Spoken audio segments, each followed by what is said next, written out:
6వ రోజు రమణి గారి జీవితాన్ని మరో మలుపు తిప్పిన తన ఆత్మకథ.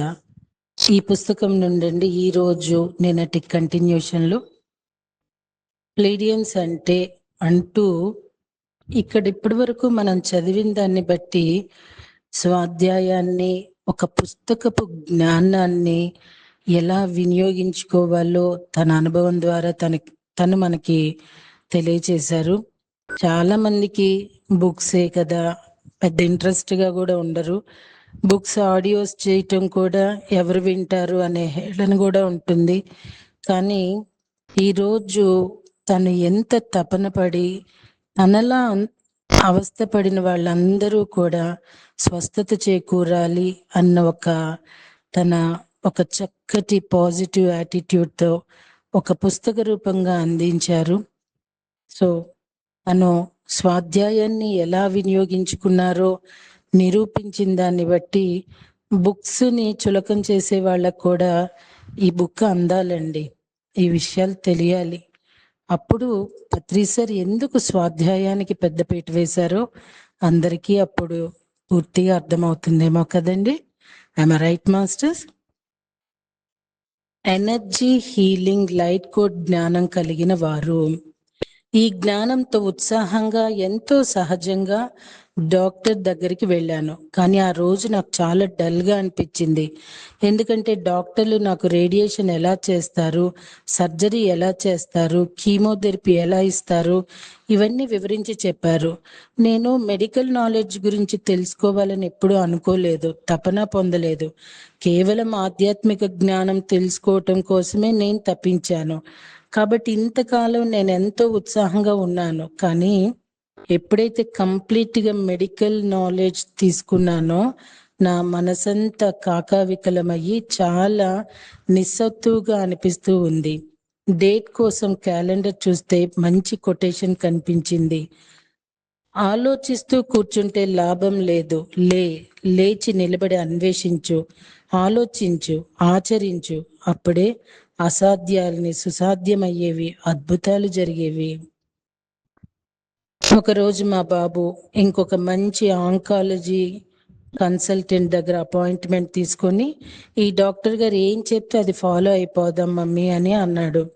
ఇంకా మనం కొంచెం వెయిట్ చేయాలి, సాక్షిభూతంగా ఉండాలి, ఏదైనా యాక్సెప్ట్ చేయాలి. ఇవన్నీ ఎప్పుడైతే చేస్తామో అన్నీ సవ్యంగానే జరుగుతాయి అంటూ చాలా అద్భుతంగా వివరించి చెప్పాడు.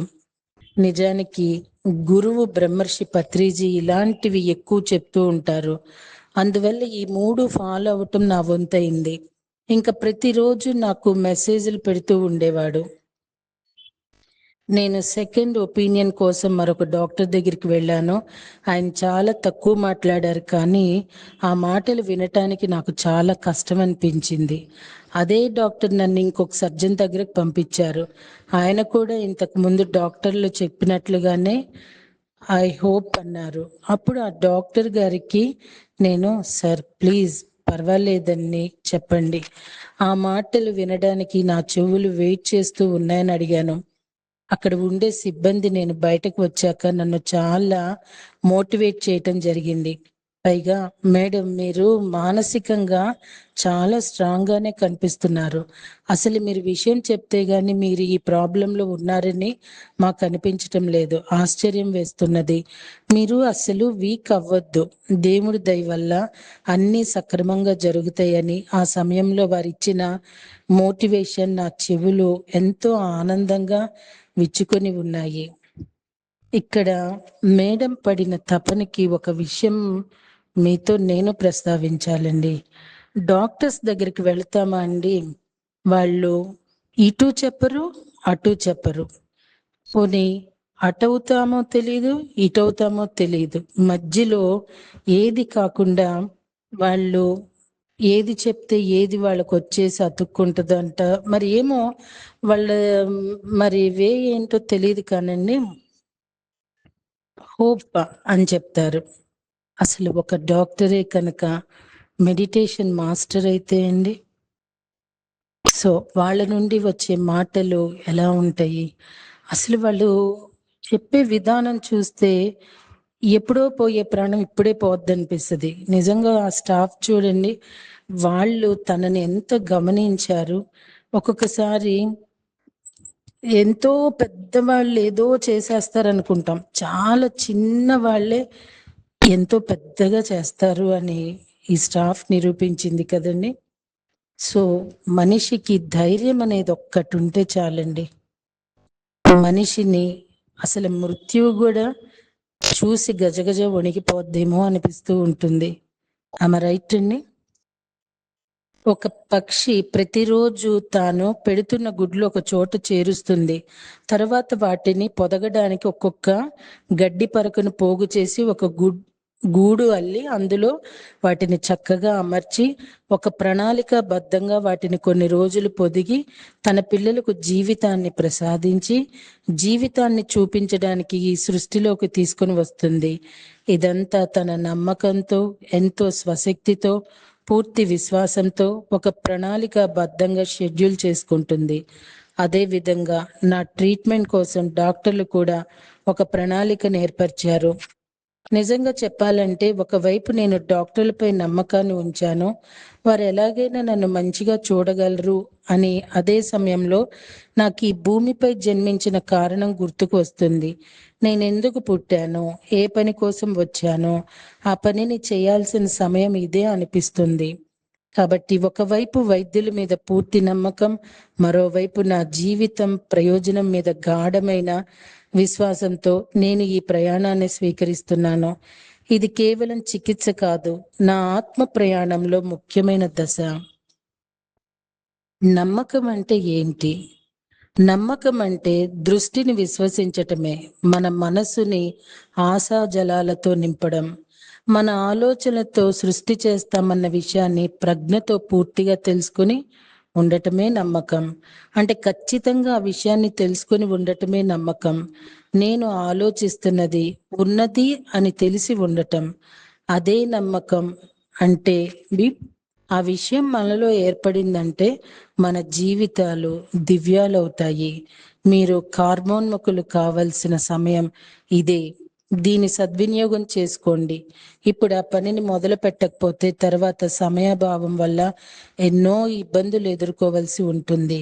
ఆ కర్తవ్యాన్ని మీరు ఎంచుకునే వచ్చారు కనుక మీ ప్రణాళికకు అనుగుణంగా మీ కార్యాచరణ దీక్షతో సాగించండి. ఆలస్యం అవుతున్న కొద్దీ కాలాతీతం అయిపోవచ్చు. ఓ మహాప్రవాహంలో మీరు కొట్టుకుపోవచ్చు. బహుశా నిజంగానే ఈ ప్రణాళిక మీ అభివృద్ధి కోసమే ఉద్దేశించబడిన, నిర్మింపబడి ఉంది కనుక కార్యోన్ముఖులు కండి. మీ పరిణామక్రమం ఈ భూమికి కూడా పరిణామక్రమం అందుతుందని మరువకండి. ధైర్యంతో మీరు ముందుకు సాగితే ఎన్నో అవకాశాలు లభిస్తాయి. మీ వాస్తవాలు ఎలా నిర్మింపబడాలో ఆ స్వరూపాన్ని మీరు అత్యంత స్పష్టంగా ఊహించగలగాలి. గెలిపే మీ లక్ష్యం కావాలి. మీ కార్యాచరణతో సిద్ధంగా మీరు ఉండాలి. ప్రేమను స్వీకరిస్తూ సర్వులకు పంచగలగాలి. మీ అవసరాలకు తగినంత సంపదను, ఆత్మజ్ఞానాన్ని సమీకరించుకోవాలి.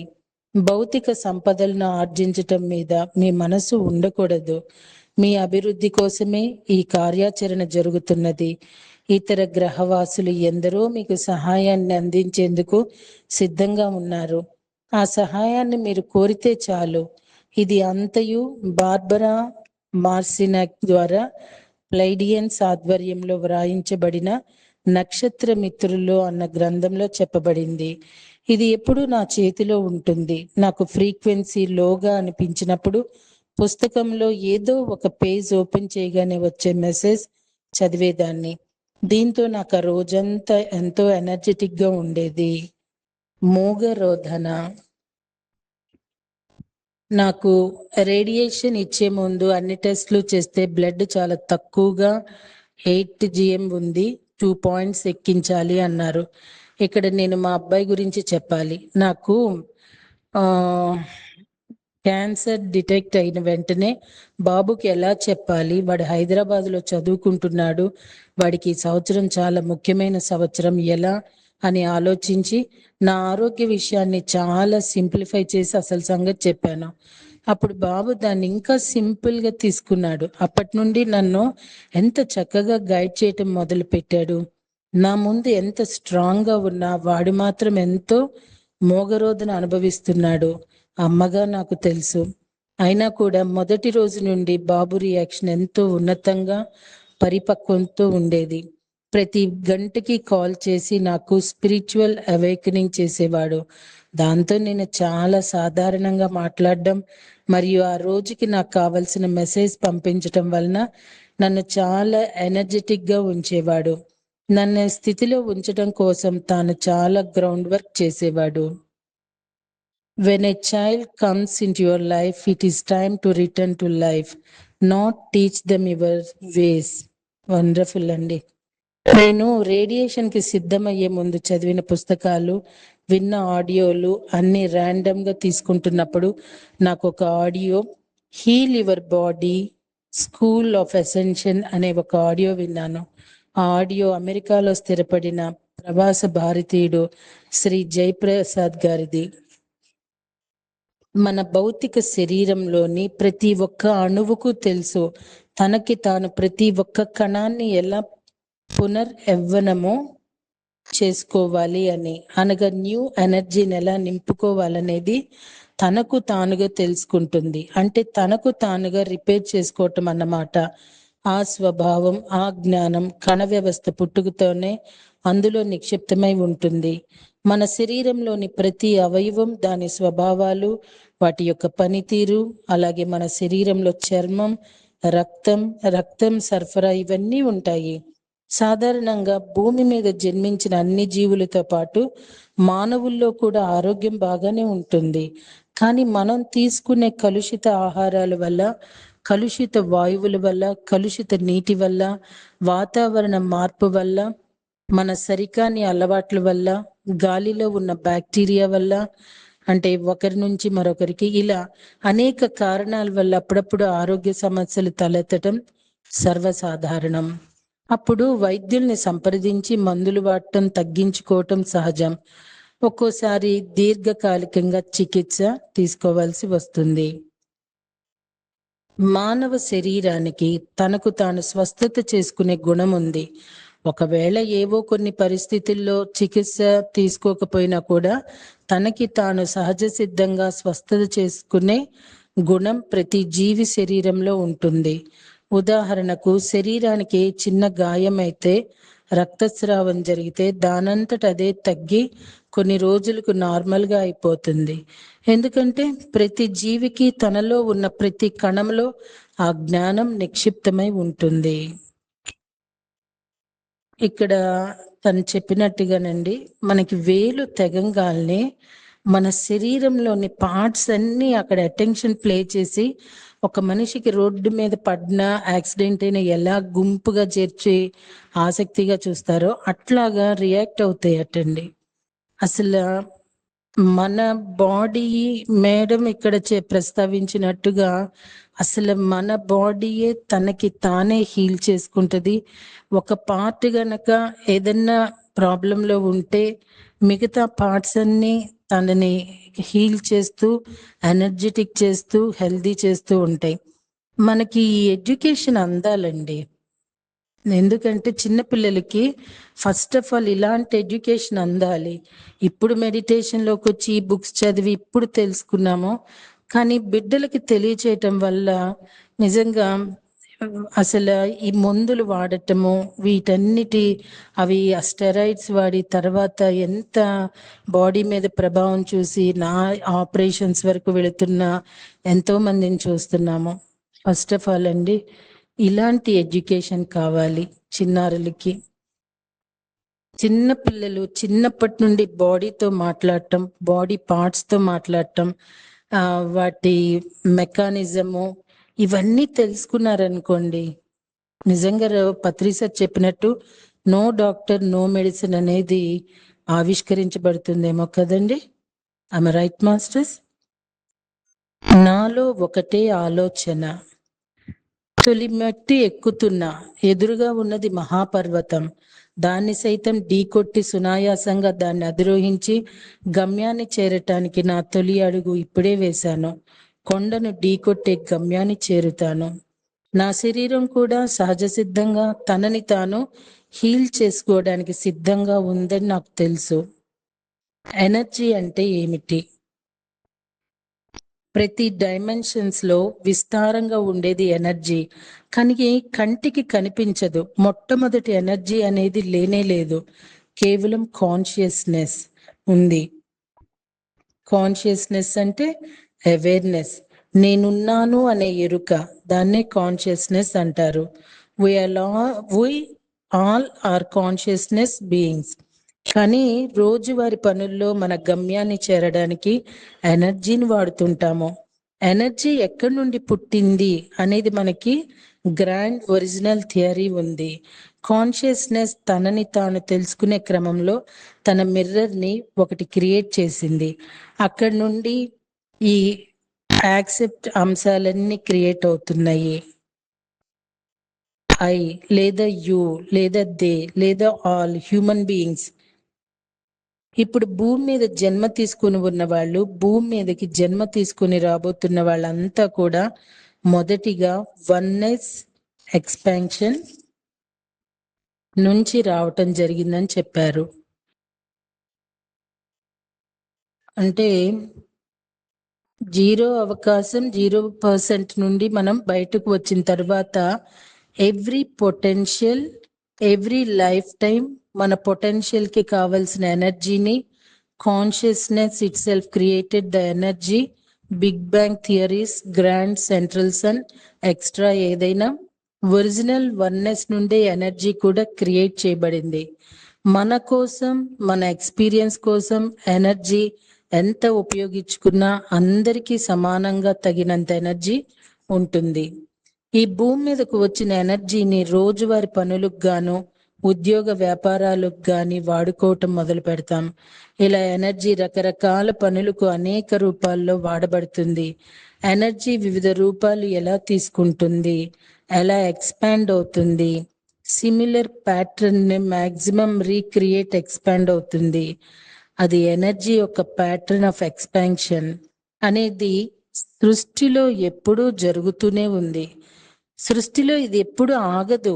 అలాగే ఈ ఎనర్జీ ఎక్స్పాన్షన్ అనే జరిగే క్రమంలో మన శరీరంలో కూడా ఒక్కొక్కసారి ఎక్స్పాన్షన్ ఆగిపోతుంది. ఎక్స్పాన్షన్స్ ఆగిపోయినప్పుడు మనిషికి రోగాలు వచ్చే అవకాశం ఉంది. ఈ ఎనర్జీ ఎక్స్పాన్షన్ ఎందుకు ఆగిపోయింది అంటే, సాధారణంగా మన జీవితంలో మన బాధ్యత తప్పినప్పుడు సంసారం ఎలా చిన్న భిన్నమవుతుందో, మన కణ వ్యవస్థ తన బాధ్యతను మరిచినప్పుడు ఎనర్జీస్ ఇన్బ్యాలెన్స్ అయ్యి, బ్యాక్ ఫైర్ అయ్యి అనారోగ్యంగా శరీరంలో క్రియేట్ చేయబడుతుంది. ఇలా డిసీజ్ ఎనర్జీ క్రియేట్ అయిన తర్వాత ఆ డిసీజ్ ఎనర్జీ కూడా ఎక్స్పాన్షన్ అవుతుంది. రీక్రియేటెడ్ అండ్ ఎక్స్పాన్షన్, ఇది సూత్రము. ఉదాహరణకు ఈ వ్యాధినే తీసుకుంటే వాళ్ళల్లో ఒక్కొక్కసారి ఈ వ్యాధి కణము యాక్టివ్ అయ్యిందంటే ప్రతి మానవ శరీరంలో క్యాన్సర్ సెల్ ఉంటుంది. కణాలు మళ్ళీ పుడుతూ ఉంటాయి. అనేక రకాలుగా క్యాన్సర్ వివిధ రూపాల్లో ఎక్స్పాండ్ అవుతుంది. క్యాన్సర్ వచ్చిన వ్యక్తి మొట్టమొదటి తెలుసుకున్న వెంటనే మనసు చాలా పాడు చేసుకుంటాడు, చాలా విరక్తిగా వైరాగ్యంలోకి వెళ్ళిపోతుంటాడు. కానీ ఒక్కోసారి క్యాన్సర్ అనే వ్యాధి స్పిరిచువల్ అవేకనింగ్ అయ్యి సెల్ఫ్ ఎన్లైట్మెంట్ కోసం కూడా కొందరికి రావచ్చు. ఇదంతా వారి వారి యొక్క స్థితిని బట్టి ఉంటుంది. న్యూ ఎనర్జీ, పొటెన్షియల్ ఎనర్జీ కూడా ఇవ్వబడింది. ఆ న్యూ ఎనర్జీని, పొటెన్షియల్ ఎనర్జీని మనలోకి తెచ్చుకొని మన శరీరాన్ని రీబ్యాలెన్సింగ్ మరియు రిజువనేషన్ ఎలా చేసుకోవాలనేది చూద్దాము. ఇది ఇన్ఫర్మేషన్ మాత్రమే, ఎటువంటి ఫిజికల్ మరియు మెడికల్ అడ్వైస్ కాదు. ఇది ఒక సమాచారం మాత్రమే. ఈ ప్రొసీజర్ అనేది అందరికీ పనిచేయదు. ఎందుకంటే మొట్టమొదటి మనుషులకు వాళ్ళ మీద వాళ్ళకు నమ్మకం ఉండదు. మన శరీరానికి ఏదైనా రుగ్మత వచ్చినప్పుడు శరీరం తనకు తానే హీల్ చేసుకుంటుందనే నమ్మకం మనకి ఉండదు. మూఢనమ్మకాలు, అపనమ్మకాలు కానీ ఉంటే ఈ ప్రక్రియ దాదాపుగా పనిచేయదు. మన మీద మనకు గొప్ప నమ్మకం ఉండాలి. శరీరానికి ఆ సామర్థ్యం ఉందని 100% నమ్మాలి. నిజానికి ఆధ్యాత్మికతలో ఉన్నతంగా ఉన్న వ్యక్తులకు ఇంకా మూఢనమ్మకాల మీద నమ్మకం ఉంటే ఈ ప్రొసీజర్ వర్తించదు. ఈ ప్రక్రియ కేవలం ఒక జబ్బు ఉండే వాళ్లకు, క్యాన్సర్ వచ్చిన వాళ్ళు మాత్రమే కాదు, జనరల్ శరీరం రిజువనేషన్ అంటే పునర్యవ్వనం మరియు రీబ్యాలెన్సింగ్ కు ఉపయోగపడుతుంది. మొట్టమొదటి న్యూ ఎనర్జీ అనే ఒక అంశం గురించి చెప్పుకుందాం. మాస్టర్స్, ఈ బుక్ చదువుతూ ఉంటే అలా చదువుకుంటూ వెళ్ళిపోవాలనిపిస్తున్నది. సో ఇక్కడ న్యూ ఎనర్జీ అంటూ చెప్తున్నారు. మరి రేపటి రోజున తెలుసుకుందామా? Thank you.